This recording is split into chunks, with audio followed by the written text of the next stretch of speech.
кино эзэн сувагтаан тавтай морил. За өнөөдөр 2022 онд нээлттэй хийсэн Супер хин гэдэг киног танилцуулнаа. За кино эхлэхээс өмнө нэгэн вебсайт танилцуулъя. Кино эзэн вебсайтад тавтай морил. За би энэ вебсайтыг өөрөө хөгжүүлсэн юм. Миний зарим кино тавьчлалууд YouTube суваг дээр тавигдахгүй байгаа. Тиймээс энд тавих зорилготой юм аа. Миний энэ сайт ч бас нэг зүгээр нэг сайт бишээ. Тань мэдхгүй мэдээл, шинжлэх ухааны мэдээлэл гэх мэт зүйлсүүд байгаа.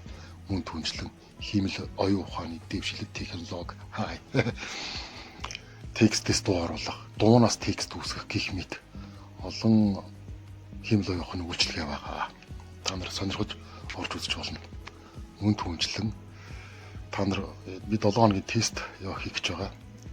Өнөөдөр бүртгүүлээд 100000 төгрөгийн 100000 кредит үнэгүй авнаа. Энэ 7 хоногийн хугацаатай шүү. Тэгээд сайтыг хязгааргүй ашиглаж үзээрэй. Мөн албан байгууллагууд өөрсдийнхөө рекламыг тавьж болно. Удахгүй би имэн Монгол домен авахар сайт маань улам мэргэжлийн болох болно. Утас болон компьютерийн горимтой. Энэ одоо компьютероос харагдах байдал нь байна. За вебсайт руу орох линкийг би доор нь тавьчихнаа. Тэгээд манайхан ороорой. За ингээд кино эзэн сувагтаан тавтай морил. Кино эзэн вебсайт тавтай морил. Авьяаслаг агентлагт Сэдрэг шалгалтаа эхлэхийг хүлээдэг. Учир нь түүний хамгийн том мөрөөдөл нь амжилттай жүжигчин болж аавыгаа маш их бахархах явдал юм. Түүний нэр дэвшигчтэй ярилцлага хийхээр өрөөнд ороход агентлагийн зохицуулагч түүний профайл таалагдаж муу хүн хэмээх супер баатрын киноны гол дүрийг тайлбарлав.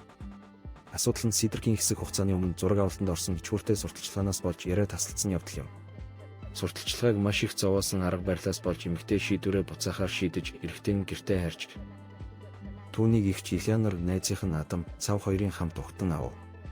Болсон явдлыг сонсоод бүлгийнхэн Сэдрэгийг нөхцөл байдлын талаар шоолж түүний ажилтдаг чиргүүлээр захиалсан пиццагаа авахыг гуйв. Гэтэл замд нь аврал гуйн хашгирч буй хөгшин нэрийг дээрэмдэж буй эмэгтэйтэй тааралдана.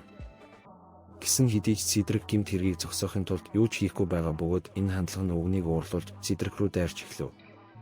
Цөхрөнгөө барсан нэр цохилтоос мултрахын тулд хан руу авирахыг оролцсон ч хөгшин нэр суух таягаараа түүнийг буцааж татах гэж оролцсноор өмдөн унсан байна. Үүнээс болж Сэдрэг ханны нөгөө талд байгаа хүүхдүүдийг цочроож цагдаагийн хилцэд аваачиж автаагаа ярилцаж эцэг нь түүнд буруутгагдж буй ялын жагсаалтыг уншиж бүх нөхцөл байдалд сэтгэл дундуур байв. Майкл хүүгийнхээ жүжигчин болох хүсэл мөрөөдлийг нь ойлгож байгаа ч тэр хүнээс яг л аримд албахаасан их чигээ жинхэнэ ажилд орохыг хичээгээрэй гэж тайлбарлав.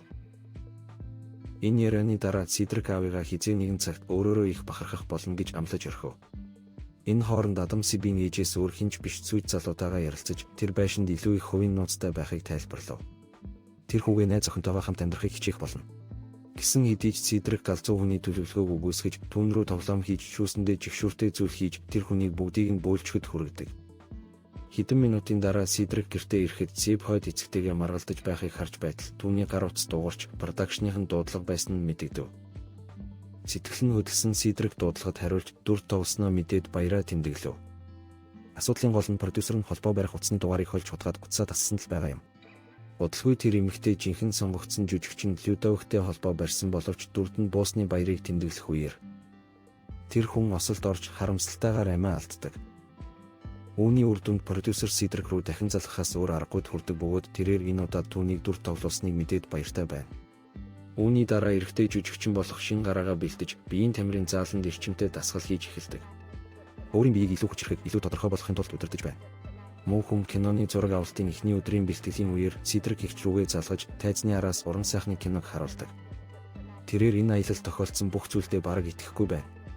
Тэр үед найруулагч гол дүрийн жүжигчнээс киноны хорон санаатны дүрийг бүтээх алдарч жүжигчин Алан Бэлмэнтэй ярилцахыг хүсв. Сэтгэл нь хөдөлсөн Сэдрэг кино од руу дөхөж очсон ч тэр хүн туйлын хэмсэг болж тэгээд түүнийг улам их стресстүүлэхгүй тулд найруулагч зураг авалтаа эхлүүлдэг. Гэмт хэрэгтнүүдийн хоорондын хилцээрийн үеэр агуу муу хүн өөрчилсөн машиндаа гарч ирэн дээрэмчдтэй тулсдах гэж байна. Тус бүрийг гайхалтай байдлаар ялж байна. Зодооны төгсгөлд гэмт хэрэгтэн баатрыг буугаараа гайхшруулж байгаа бололтой. Бууж өгсөн дүр үзүүлж байхдаа машинаасаа буужин харуулсан. Асуудал нь хэргийн газрын дэлбэрэлтэд гэмт хэрэгтний талд зогсдог байсан дамид дэлбэрч чадсангүй. Үйлдвэрлэлийн баг нь ажилчдынхаа аль нэгний хамт цугларч юу болсныг олж мэдэх болно. Үүний дараа зураг авалтын өдөр дуусч явхаасаа өмнө Сэдрэг хувцас солих өрөөнд нүур будалтай арилгахаар яв. Тэр үед тэр ихчээсээ мессеж хүлээн авч аав нэмлэгт хэвдэж байхдаа ухах шахсан болохыг мэдэгдэв. Цөхрөнгөө барсан Сидрик эгч рүүгээ залгасан ч утсаа авдаггүй. Түүнд явхаас өөр арга байхгүй гэдгийг ойлгосон тэрээр муу хүний машиныг ашиглан эмнэлэг рүү явахаар шийдэв. Асуудал нь Сидрикийг жолоодож байх үед үйлдвэрлэлийн ажилтан алсын удирдлагатай хуурамч дэлбэрэлтийг олж мэдэх гэж оролцоор байгаад санамсаргүйгээр төхөөрөмжийг ажилуулж тээврийн хэрэгслийн их бие дэлбэрэх шалтгаан болсон. Үүний үр дүнд жүжигчин ноцтой осолд орж хэдхэн минутын дараа сэрдэг. Ирэх баригчдыг тусламж дуудах гэсэн хэдий ч оператор түүний нэрийг асуухыг сонсоод Сидрик үүнийг санахгүй байгаагаа ойлгов. Тэр машинд юу хийж байснаа ч мэдэхгүй. Цаашилбал тэр хүн хажууд нь цүнхтэй мөнгө зураг авалтын үеэр ашигласан тулгууртай буу олжээ. Гэсэн хэдий ч тэрээр энэ бүгдийг санахгүй байгаа тул тэр мөнгийг хаанаас ч хулгайлсан гэдэгт итгэж эхэлдэг. Бүр дордуулахын тулд Сидрик вандан сандал мөргснөө мэдээд зүхтахаар шийдэв. Түүнийг хөөж эхэлсэн 2 цагдаа л олж харав. Тэр хүн хурдан модны оройд нуугдаж байсан ч эцэст нь зарим зөвийг түүнд зовоож тэнцвэрээ алдахгүй тул түүнийг чанга атгахад хүргэв. Үүний ачаар зөвгийн үүр нэг офицерын толгой дээр ундаг. Өөрийгөө аврахын тулд гол руу үсэрч хүмүүс таслагчийнхаа нэгийг хайсныг мэдээд Сидрик түүнийг барьж авахар шийдэв. Түүнийг буудахын өмнө тэр хүн таслагчаар галдаг бөгөөд цохиусны дараа офицер усан дуунаж нуур бүхэлдээ цахилгаанд цохиулахад хүргэсэн. Илүү их бэрхшээлээс зайлсхийхийн тулд Сидрик хол цугтаж маргааш нь Ильянар өмнөх шөнө болсон явдлын талаар Автагаа ярилцав. Дараа нь Майкл хотын хамгийн том гэмт хэргийн байгууллагуудыг удирддаг хүчирхэг гэмт хэрэгтэн Чизогийн халдлагын бай болсон нь илчлэв. Аавынхаа аюулгүй байдалд санаа зовсон Ильянар түүнийг ирэх баригчдаас ажлаасаа гарахыг гуйв. Гэхдээ тэр гэмт хэрэгтнийг энэ тэмцэлд ялуулахгүй гэж зүтгэж байв. Тэр үед тэр Бадман киноны продюсерээс уцтаж ахыгаа алга болсныг сонсоод тэр зурагтаа асаахаар шийдэв. Тэр Бадманы машинтай холбоотой ослын тухай мэдээг харж байна. Мэдээллийг сонсоод Майкл тэр гэмт хэрэгт буруутай хүнд өндөр төлбөр төлөх болно гэдгээ мэдэгдэв. Ильянар дүү нь аюулд орж болцшгүйг мэдээд бүлгийн бусад хүмүүстэй уулзаж түүнийг хайж олох болно. Хэдэн минутын дараа Зевс Сидрикийн утсыг хянахыг санал болгож Ильянар энэ санааг таалан төхөөрөмжийн байршил руу чиглэв. Байршилтаа ирэнгүүт бүлэг жирийн нэгэн гэр бүлтэй тааралдана. Ахыгаа ямар нэгэн байдлаар олохоор шийдсэн Ильянар гэрт нь нэвтэрч тэднийг хүчээр ярихын тулд байраа барьцаалж айсандаа тэдний нэг нь болсон бүх зүйлийг ярихаар шийдэв. Сидрикийг зам дээр олсны дараа тэд түүнийг гэрт нь хүргэж өгснөө илчлэв. Тэр хүн амьдралынхаа талаар өөр юу ч санахгүй их хэмжээний бэлэн мөнгөтэй цүнх уурч явааг тэд мэдээд гэр бүлийнх нь хамаатан садан гэж худлаа ярихаар шийджээ. Тиймээс тэд мөнгийг нь ашиглаж болно. Үүнийг сонсоод Ильянар уурсан ч гэр бүлийнх нь Сидрикийг хохироох зүйл хийгээгүй гэж зүтгэн. Нэмж дуртахад охтын нэг нь унтлагын өрөөнийхөө хаалганы цоожны нөхөр тэр залуу руу цочирдсан гэж хэлв. Ингэж явахдаа тэр Сидрикийг эд зүйлсээ тэнүүжилж яваад таарав. Тэр хүн өөрийнхөө тухай илүү ихийг ойлгохыг хичээж байхдаа кино бүтээх явцад ашигласан тоног төхөөрөмжөө олжээ. Үүнээс болоод тэр хамт ажилладаг хүний түүний жинхэнэ эхнэр гэдэгт итгэж эхэлсэн. Удалгүй Сидрик үйлдвэрлэлийн багийн бүтээсэн өндөр технологийн цагийг олжээ.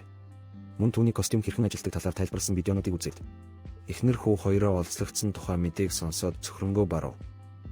Энэ мөчөөс эхлэн Сидрик өөрийгөө жинхэнэ далд супер баатар гэдэгт итгэж эхэлсэн. Түүнд эхнэрээ аврах цаг бага байгааг ухаарч тэр арга хэмжээ авахар шийдсэн. Ах нь гэрээсээ гарахын өмнө үлдээсэн цагтлыг уншаад Ильянар одооноос эхлэн маш их санаа зовно. Тэр өөрийгөө үнэхээр супер баатар гэдэгт итгэдэг. Замын голд Сидрик машин унахыг хүлээж лойр болсон. Хин түүнийг хот руу аваачаар шийдэв. Энэ хооронд үйлдвэрлэлийн багийнхан зураг авалтаа үргэлжлүүлэх арга замыг хайж байна. Гэхдээ гол дүрийн жүжигчин байхгүй нь энэ ажлыг бараг боломжгүй болгодог. Тэндээс хол Ильянар ахыгаа үргэлжлүүлэн хайж лойртэй тааралдав. Мөн Сидрик тэдэнтэй ижил замаар 50 замаар явж байна. Цөхрөнгөө барсан эмэгтэй дүүгийнхээ анхаарлыг татахыг хичээж машинаа зогсоох дохио өгч. Гэвч Сидрик ойлгохгүй зүгээр л даалдаг. Энэ үед эм хэрэглэснээс болж хий юм үзээд зовж буйсаа бий.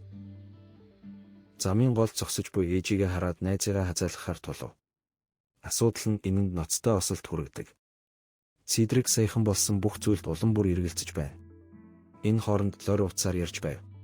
Тэр нөхцөл байдлыг анзаараагүй тул тэр удахгүй зогсох хэрэгтэй гэж хэлээд хэвийн жолоодож байв. Түүний газар дээр нь ирэнгүүтээ лойр саяхан дээрэм хийсэн хос гэмт хэрэгтнүүдийн барьцаанд орж дуусна. Орон нутгийн банк цөхрөнгөө барсандаа тэрээр тусламжгүй хашгирав. Энэ бол түүний супер баатрын хувьд хүч чадлаа шалгах боломж гэдгийг ухаарч Сидрик хүрмээ тайлж эмэгтэйг аврахаар яв.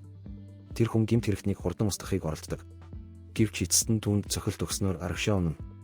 Гэмт итгээд түүнийг гаргахыг хүссэн газарт унсан бууны нэгийг нь шүүрэн авч.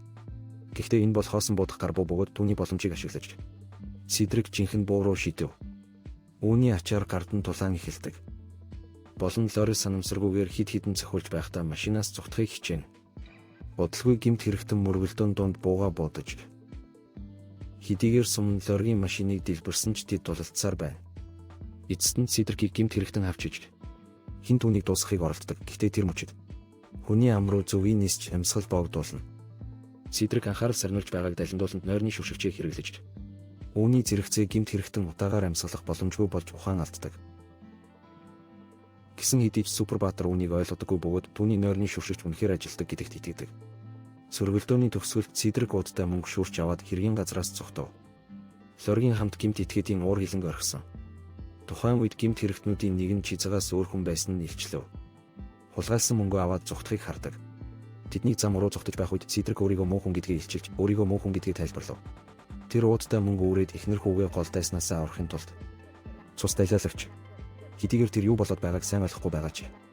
Лори тэр хүнд итгэж, яг тэр үед тэд Чизогийн буун дунд гайхаж. Гэмт хэргийн хамтрагчтайгаа хамт гарч ирсэн хүн. Сидрик болон түүний найз дээрэмчдээс нуугдахаар хурдан гүйж. Тэгээд тэр эмэгтэйг бусад хүүхдүүдтэй холилдохын тулд гунцар бөмбөлгүүдийн нэг рүү орохыг хүсв. Бодлоггүй муу хүн тайзны ард гүйж ирээд санамсаргүйгээр барилгын нэг хэсгийг эвдэж. Тоглолтоо хийж байсан хүүхдүүдийн дээрээс хан нурсан. Түүний үүсгэсэн эмх замраагүй байдлыг үл харгалзан тэр хүн гүйсэрлээ. Лори гэмт хэрэгтнүүдийн толгой дээр бөмбөгөөр цохиж түнд туслахаар шийдэв. Асуудал нь энэ нь эмэгтэйг зүгтахад хүргэдэг бөгөөд хөөх явцад. Тэр хид хідэн хүнтэй мөргөлдөж машинд мөргүүлв. Сайн мэдээ гэвэл хунцар бөмбөг нь түүнийг цохилтоос хамгаалж чаддаг. Мөн түүний найзыг аль хэдийн цагдаагийн зарим ажилтан аварч байгааг ойлгосон. Сидрик тэндээс гарахын тулд машин барьж авахар шийдэв. Бүрэнхий болоход муу хүн Крисний шилтгэнд хурч ирэв. Энэ нь дайсных нь тэдэнтэй уулзахаар заасан газар байв. Тэгэхгүй бол гэр бүл нь үгүй болох байсан. Асуудал нь харш руу дайрах үеэр Сидрик хөдөлж цахилгааны хайрцгийг үлээхээс гадна тэр үн цэнтэй бүргэд барьсан тортой мөргөлдөж тэндээс нисэн одов. Гэсэн хэдий ч тэр хүн дотогшоо орж бэлтгэсэн төрсөн өдрийн үдшилтэд гайхаж байна. Алны хувьд өөрөө ч мэдлгүй.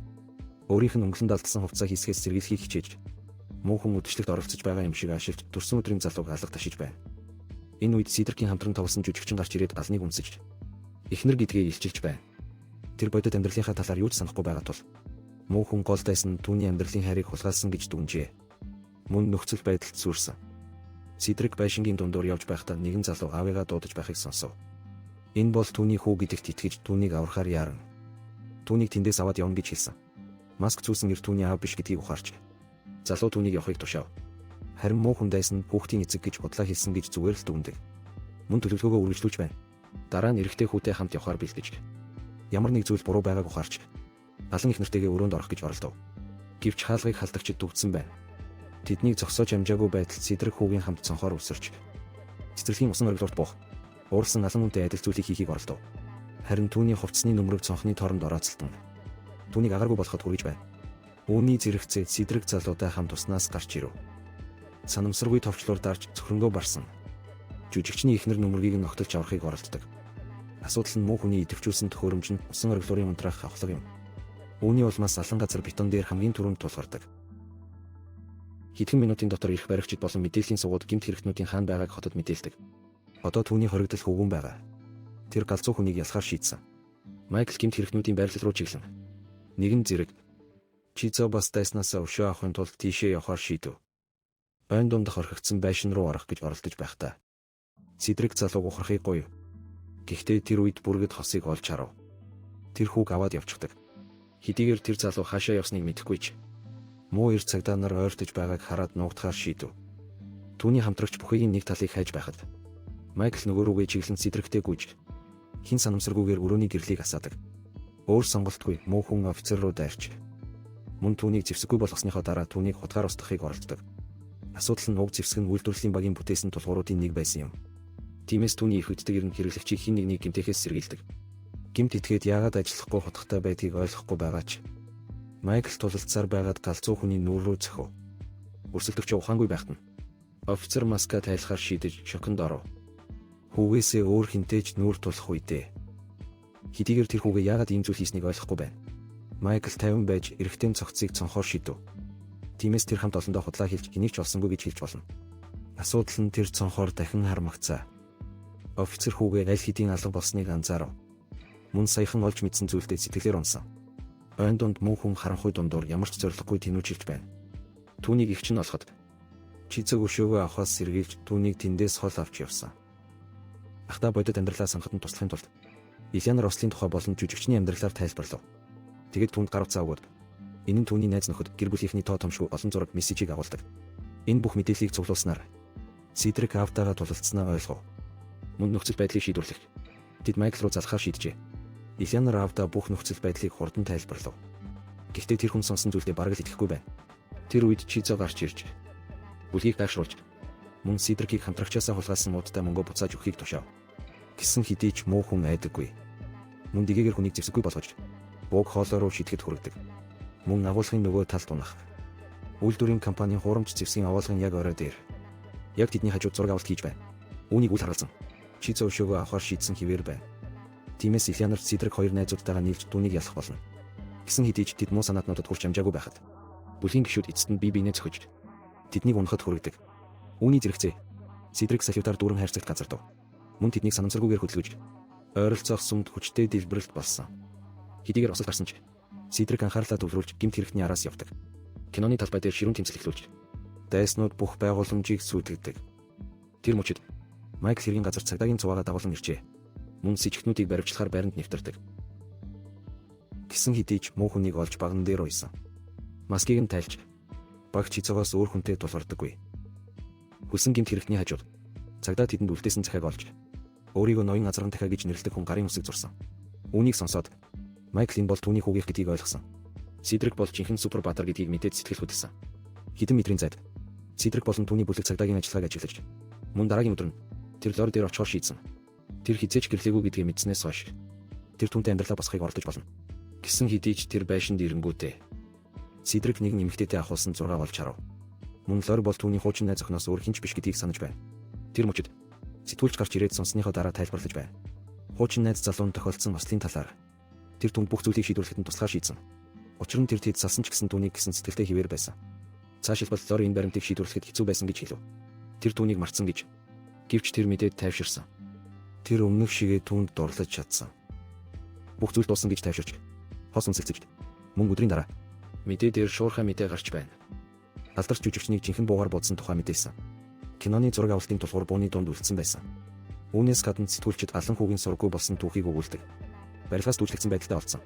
Бүргэд сулсны дараа өнөөдрийн кино таалагдсан бол лайк болон subscribe дараарай. Манай сайтаар зочлоорой.